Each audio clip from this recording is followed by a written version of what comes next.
So you'd like to make some money on Thursday night? Well, you're in the right place because I've spent over 4 hours researching this very slate. And these are the things you must do and avoid. Beginning with who I believe is one of the best plays on the slate, very quietly, $8,200 Devonta Smith. His strong season is being overshadowed by the playmakers Jalen Hurts and A.J. Brown around him. But again, very quietly, he is the number 3 wide receiver in the NFL at separating versus man coverage, averaging over 7 targets per game. Now, Houston doesn't play man nearly as much as other teams, but he'll still see some man looks. And you're going to get lower ownership on Devonta Smith, who has over 15 fantasy points in 4 of 7 games. I've already taken his over 52.5 receiving yards, and you can too if you would like to. At the link in the description, you'll get a free bet up to $100 on Prize Picks. Now, I'm also interested in his teammate, who I believe will pick up more ownership because he's way too cheap. $6,600 Dallas Goedert, again, too cheap. He's arguably the most efficient tight end in the NFL. Heck, he leads every single tight end this year with over 300 yards after the catch. Now, this is translated to nearly 6 targets per game, including solid red zone usage, and this week, oh, the matchup is juicy. Out of every single tight end in week 9, Dallas Goedert has the 4th best matchup on the slate. The Texans allow opposing tight ends to catch 70% of the targets coming their way. Expect a solid game from Goedert. And you could also expect solid usage for $8,600 Dameon Pierce, who's honestly probably underpriced for this being a one-game showdown. You see, in the last game, he had a decent game, 14 points, 20 opportunities, he catches 3 balls, and even after the game, the head coach said, no, we need to get him 20 plus touches. Well, I mean, he had 18. Calm down now. But as fantasy players, we'll take the extra touches, and heck, he has 3 or more receptions in 3 straight games. Now, the one concerning piece here is that he's a 13.5 point underdog, and the matchup is not good. See, Pierce has a bottom 5 pass blocking advantage this week, negative 27% compared to the NFL average. This is not good, also factoring in that he is a 2-touchdown underdog. So we're going to need to see him catch more passes and continue to see targets, but the good news is he's seen a lot of that work over the last month. Some more good news is that the Eagles aren't a great tackling team, and Dameon Pierce ranks top 10 in broken tackles this year, and in broken tackles per touch, he ranks top 3 in the NFL. So I want to play Dameon Pierce, and then this next player is by far and away the best play on the slate. You see, we talked about Devonta Smith as a quality play, and that's because of the fact that he's a leverage play. He'll be lower owned, but the best play on the slate, no doubt about it, it's the obvious name,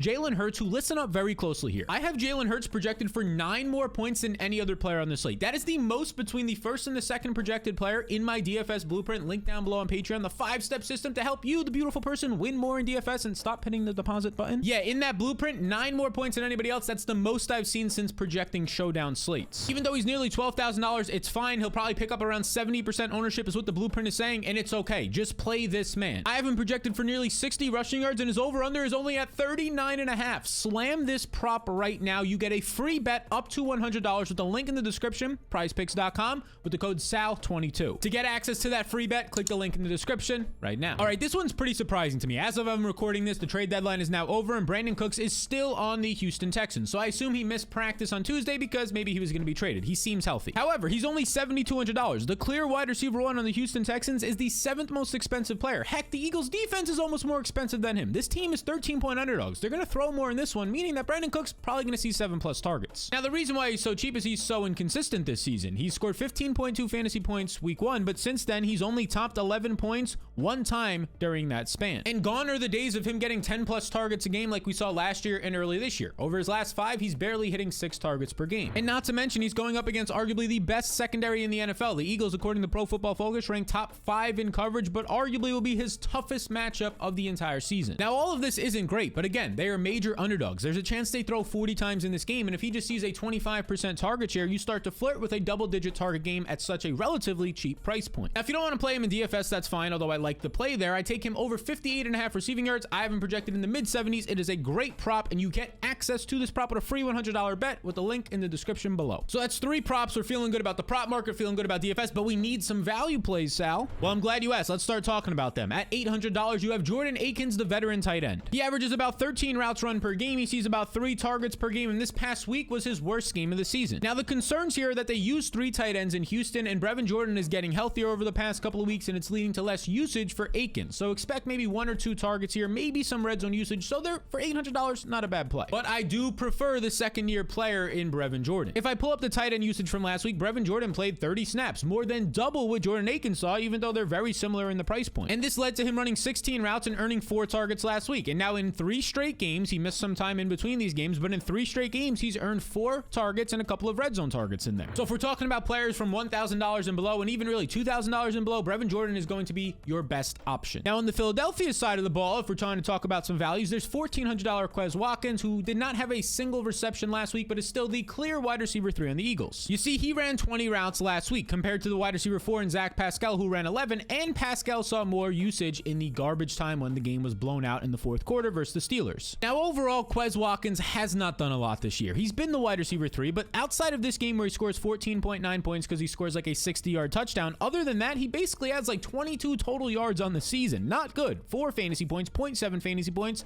and a whole lot of goose eggs. Quite simply, I prefer Brevin Jordan in this price range, but now let's go all the way back up to the top, because Miles Sanders is going to be massively overlooked at 10,400. Do you remember the Monday night slate? Nick Chubb was really expensive. He ended up being lower owned, and we said if he has a double touchdown game, which he did, and 100 plus yards, yeah, he's going to be the leverage play of the century. I don't think Miles Sanders is nearly as much of a factor in his offense as Nick Chubb is in his, but Sanders has similar upside here because he's going to be lower owned and has the #1 run blocking advantage on the entire week. Positive 58% is one of the highest I've seen on the entire season versus the Texans run D. And plus, Miles Sanders continues to see very strong usage, earning 68% of the Eagles running backs opportunities, the targets and the carries. But if you take this just for the close games, it's around 75%, which is top 10 RB usage. The Texans allow the 3rd most yards before contact, so expect Sanders to see nearly 20 touches and a lot of easy yards. Now, the only other guy we haven't talked about above $10,000 is AJ Brown, who I do believe is going to pick up more ownership than Miles Sanders, and it's going to be justifiably so. Heck, the guy scored 3 touchdowns and 40 fantasy points a week ago. Now, the concern in this one for the price tag is that he's going to have big plays, but the Texans zone defense is designed to stop big plays over the top. So if those 40+ yard passes aren't going to be there like they were last week, well, he's going to have to rely on probably at least 1, maybe even 2 red zone touchdowns. And this is more than possible since he already has 9 red zone targets, top 10 in the NFL on the season. But here's the thing. We have to remember the price point on this slate. If he has a 100-yard game on 7 catches, that's a good game, but it might not pay off. He needs to find the end zone. Overall, I'd rather just decide to go to his quarterback, Jalen Hurts, and maybe even a leverage play in Miles Sanders for a little bit less. And hey, if you're enjoying this content, be sure to subscribe for more. Now, this next guy is honestly a crummy play on this slate, but the price tag is really appealing. $9,000 for a quarterback in Davis Mills. He's a 13-point underdog, so expect him to throw a lot. That's good news for fantasy production. And it's reasonable to think as a 13-point underdog, he throws 40+ times, like he did in week 7, his only time this year throwing 40+ times, and he ended up finishing as the quarterback 7 on the week, 19 fantasy points. That would definitely pay off here. However, the concern is that's just a 1-game sample against a much worse defense in the Las Vegas Raiders compared to this Eagles secondary, and Davis Mills hasn't been good.